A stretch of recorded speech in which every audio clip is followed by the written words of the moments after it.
In any loving relationship, it's perfectly normal to expect some conflict and some disagreements to pop up every now and then. However, when these disagreements turn into constant bickering, constant arguing, and even toxic behavior, things can quickly become very stressful and very detrimental to our own mental health. So today, I'm going to go through how to deal with a toxic partner. And I pray you never need this video, but it's here if you do. First thing you have to do is recognize if you are in a toxic relationship. And it can be tough to admit this to ourselves because we've invested so much into building what we have right now. I mean, sure, it may not be perfect, but it's yours. However, the sooner we can accept that there's toxicity within the relationship, the sooner we can know how to take the necessary steps to create better boundaries and healthier habits. So, what does a toxic relationship look like? Or what does a relationship look like with toxic tendencies? Well, our partner may blame us for their actions. They may try and make us feel guilty for the mistakes that they've made. Toxic people tend to show signs of possessiveness, control, and isolation, which diminishes your self-worth and limits your own freedom. So a few quick signs that you're in a toxic relationship. 1, you don't listen to each other well. 2, one or both of you don't let things go. 3, intentionally invoking negative feelings into the other person. 4, any physical abuse from either party. Now, if you're genuinely wanting to work on things, it's paramount that you communicate this to your partner. Toxic relationships often result from a lack of or ineffective communication. Tell your partner how you love them and you care for them, but that the relationship cannot survive if it goes on like this. It's really effective to show that you're approaching this from a place of love, because if it comes across that you're trying to have a dig or that you're just saying things are wrong for the sake of it, it can put them on the defensive very easily, which they're most likely to lean towards if you've been having a lot of conflict recently. So starting with telling them that you care about them and that you want this to work helps disarm that defensiveness.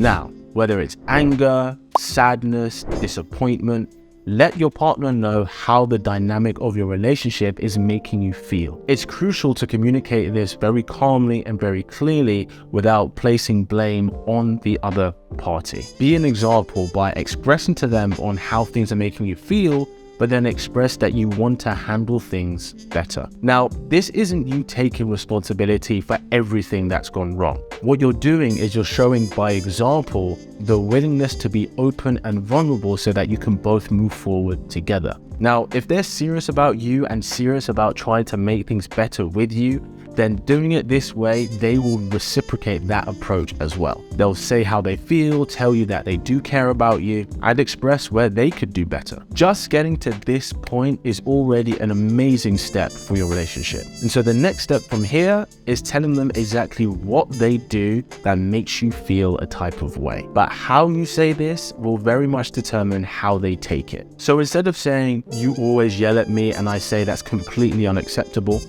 you could say, "I feel hurt when you choose to yell at me." And especially if you're dealing with a guy, saying "I feel" instead of "I think" is really going to help him lower his defenses and want to comfort you, because when men see women being vulnerable, we naturally want to protect them. And you saying this leads into setting boundaries for yourself, and that you will apply the same standard to them too. So if one of your boundaries to them is, okay, no matter how angry you get, you can't bring up past mistakes that I've made to use against me, you have to have the same standard for yourself and communicate that. Say, equally, no matter how angry I get, I will not bring up past mistakes that make you feel guilty. Again, leading by showing teamwork. Boundaries are important in any relationship, but they are absolutely crucial if you have toxicity within the relationship, or if you're dealing with a toxic partner in general. Be clear about what you will and what you won't accept for the benefit of the relationship to get better. But your partner continues to cross your boundaries and maybe even cross their own boundaries, then this is the point where you need to decide whether you're going to leave. And I don't mean leave the conversation, I mean leave the relationship. Let your partner know that you deserve to be treated with love and respect, and that toxic behavior isn't good for you. Let your partner know that you deserve to be treated with love and respect, and that toxic behavior isn't good for you,